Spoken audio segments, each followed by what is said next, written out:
Hello friends, हमारे शिक्षक app फिर से अपडेट हुआ है साथियों। और सभी शिक्षक कर्मचारी एवं OIS इंचार्ज के लिए महत्वपूर्ण सूचना है। तो साथियों, क्या है महत्वपूर्ण सूचना, वो जान लेना है, अन्यथा हो सकती है दिक्कत। यानी शिक्षक कर्मचारी या OIS इंचार्ज को दिक्कत हो सकती है। साथियों, क्या दिक्कत हो सकती है, तो देखें क्या है नया अपडेट। तो साथियों, इसके लिए क्या करना होगा, तो साथियों इसके लिए हमें हमारे शिक्षक ऐप है उसको ओपन करना होगा। जैसे ही साथियों हम हमारे शिक्षक ऐप को ओपन करेंगे मोबाइल में, तो आप देख सकते हो इस प्रकार से उसका इंटरफेस दिखाई देगा। तो साथियों, इस प्रकार से हम हमारे शिक्षक ऐप को ओपन करेंगे तो इस प्रकार से लॉगिन पेज दिखाई देगा। साथियों, लॉगिन पेज दिखाई देगा तो साथियों हम इसे लॉगिन करेंगे उससे पहले ही हमको यहाँ पे महत्वपूर्ण सूचना दिखाई देगी, जो कि बहुत ही महत्वपूर्ण है साथियों। तो साथियों, जो महत्वपूर्ण सूचना वो आपको यहीं पे फ्रंट पेज पे लॉगिन से पहले ही दिखाई देगी। तो साथियों, उसे देख ले और समझ ले और जो कार्य करना है वो कर ले। अब साथियों, ये जो सूचना है शिक्षक कर्मचारी तथा OIS इंचार्ज यानी संस्था प्रधान है, जो प्रभारी है, उनके लिए भी है साथियों। तो क्या है, तो समस्त लोक सेवकों को सूचित किया जाता है कि शीघ्र ही सभी कार्यालयों आबलिक विद्यालयों की लोकेशन लॉक की प्रक्रिया लागू की जाएगी। अतः सभी शिक्षक एवं कर्मचारी यह सुनिश्चित करें कि वे अपनी उपस्थिति केवल अपने मूल संस्था में उपस्थित होकर ही दर्ज करें। तो साथियों, जिन साथियों ने अभी तक लोकेशन को सेट नहीं किया है या नहीं कर पाए, तो वो अपनी सही लोकेशन, मूल संस्था की लोकेशन यहाँ पे अपडेट कर सकते हैं। इसके लिए ऑप्शन आ गया है साथियों, ये अपडेट हो चुका है साथियों, जिसमें अभी मौका मिल रहा है लोकेशन अपडेट करने का। तो हमें लोकेशन अपडेट कर लेना है, अन्यथा लोकेशन लॉक होने के बाद में हम लोकेशन को चेंज नहीं कर पाएंगे। अब OIS इंचार्ज की हम बात करें तो यहाँ दिया गया है कि सुनिश्चित करें कि OIS फील्ड सर्वे का काम स्कूल ऑफिस लोकेशन से सही तरीके से आपके द्वारा किया गया हो। यानी ये संस्था प्रधान के लिए है कि जो फील्ड सर्वे का काम था वो ऑफिस अथवा जो विद्यालय है उसकी लोकेशन से सही तरीके से विद्यालय इंचार्ज यानी OIS इंचार्ज के द्वारा किया गया हो। नहीं तो आपके स्कूल ऑफिस के कर्मचारियों को अटेंडेंस के दौरान लोकेशन में दिक्कत होगी। तो साथियों, आप देख सकते हो क्या होगी दिक्कत।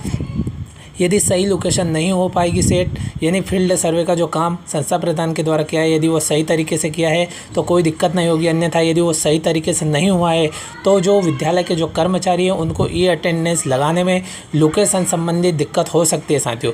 तो ये तो हो गया साथियों महत्वपूर्ण अपडेट। और अंदर जाके हम बात करते हैं, तो जो लोकेशन की बात करें तो साथियों लोकेशन किस प्रकार से और कहाँ से आपको अपडेट करना है साथियों, ये आप जानते हो, लेकिन देख लें कि वास्तव में अपडेट आया है कि नहीं। तो साथियों, आप देख सकते हो ये हमने इसे लॉगिन कर लिया। लॉगिन करने के बाद में इस प्रकार से इंटरफेस दिखाई देता है। स्क्रीन को आप देखेंगे तो साथियों यहीं पे आपको पूर्ण प्रोफाइल देखे का ऑप्शन देखने को मिल जाएगा। इस पे हमें क्लिक कर देना है। तो ये साथियों इसके ऊपर हम क्लिक कर देते हैं। जैसे ही क्लिक करेंगे तो साथियों यहाँ पे आप देखेंगे तो जो प्रोफाइल एडिट से संबंधित सभी जानकारी आ जाएगी। और यहाँ पे आप देखें क्लिक फ़ोटो इस प्रकार से लिखा है। स्क्रीन को थोड़ा ऊपर करेंगे तो आप देख सकते हो नीचे आपको अपडेट स्कूल ऑफिस लोकेशन इस प्रकार से लिखा हुआ है और उसका फ़ोटो हमें क्लिक करना होता है। इसलिए लिखा हुआ है कि update school office location photo.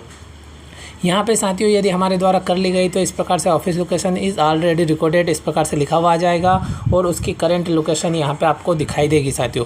इस प्रकार से दिखाई देगी साथियों अक्षांतर तथा देशांतर के अनुसार। अब साथियों यहाँ पे यदि आपकी नहीं हो पाई है तो आपको विद्यालय में पहुँच के अपनी मूल संस्था में पहुँच के इस अपडेट वाले ऑप्शन पर क्लिक करना है। यानी अपडेट ऑफिस लोकेशन का ऑप्शन ऑन हो गया साथियों। आप देख सकते हो यहाँ पर नीले कलर में दिखाई दे रहा है। और अगर ये लॉक होती साथियों तो ये इस प्रकार से नहीं दिखाई देता, ये ऑप्शन फ्रीज दिखाई देता। तो आप देख सकते हो और आप अपडेट कर सकते हो। लेकिन उससे रिलेटेड जो महत्वपूर्ण निर्देश है वो भी देख ले साथियों। तो क्या है इंपॉर्टेंट यहाँ पे, स्कूल ऑफिस लोकेशन अब से अपडेट नहीं होगी। तो साथियों ध्यान रहे कि स्कूल एवं ऑफिस की लोकेशन जल्दी से अपडेट कर ले, अन्यथा आगे अपडेट नहीं होगी। नंबर 2, ट्रेनिंग लोकेशन अपडेट करने के लिए अलग से सेक्शन उपलब्ध होगा। यानी हम ट्रेनिंग पे जाएंगे तो वो अपडेट करने के लिए वहाँ से अटेंडेंस के लगाने के लिए उसे अलग से सेक्शन उपलब्ध हो जाएगा। और इसी प्रकार से OD अटेंडेंस के दौरान OD लोकेशन स्वतः कैप्चर हो जाएगी। अब नीचे देखें तो कृपया सुनिश्चित करें कि आपने अपने स्कूल ऑफिस लोकेशन सही सेट की है और रोज़ाना अटेंडेंस स्कूल ऑफिस लोकेशन से ही मार्क कर रहे हैं। अगर आपने कोई दूसरी लोकेशन सेट की है तो आप attendance login log out mark नहीं कर पाएंगे। यानी साथियों ये स्पष्ट दिया गया है कि स्कूल लोकेशन से ऑफिस लोकेशन से ही लॉगिन तथा लॉग आउट होगा। अगर कोई अन्य लोकेशन सेट है तो हम लॉगिन तथा लॉग आउट नहीं कर पाएंगे। एक और चीज़ यहाँ पे देख ले साथियों, अपने कार्यालय ऑब्लिक स्कूल की भवन की फ़ोटो और स्थान रिकॉर्ड करने के लिए कार्यालय में जाकर बटन पर क्लिक करें। तो साथियों इस बटन पर क्लिक करना है और आपकी जियो लोकेशन और कैमरा सेवाएं चालू होनी चाहिए। इस प्रकार साथियों ये सभी चीज़ें चालू होने पर आप अपने विद्यालय की जो लोकेशन है वर्तमान में अपडेट कर सकते हो साथियों। और संस्था प्रधान तथा जो शिक्षक साथी है तथा जो कर्मचारी हैं उनके लिए क्या है महत्वपूर्ण अपडेट साथियों, हमने इस वीडियो में जाना। इसी प्रकार के महत्वपूर्ण अपडेट तथा स्टडी मोटिवेशन संबंधित संपूर्ण जानकारी को तुरंत प्राप्त करने के लिए साथियों आप हमारे YouTube channel study and motivation को तुरंत सब्सक्राइब करें तथा वीडियो अपने दोस्तों के साथ शेयर करें, ताकि जो शिक्षक साथी जो लोकेशन अपडेट नहीं कर पाए वो किस प्रकार से करना है, जो महत्वपूर्ण अपडेट है उस अपडेट के बारे में जानकारी जान सके। इसी प्रकार की महत्वपूर्ण जानकारी के साथ में अगले वीडियो में फिर मिलते हैं। Thank you friends.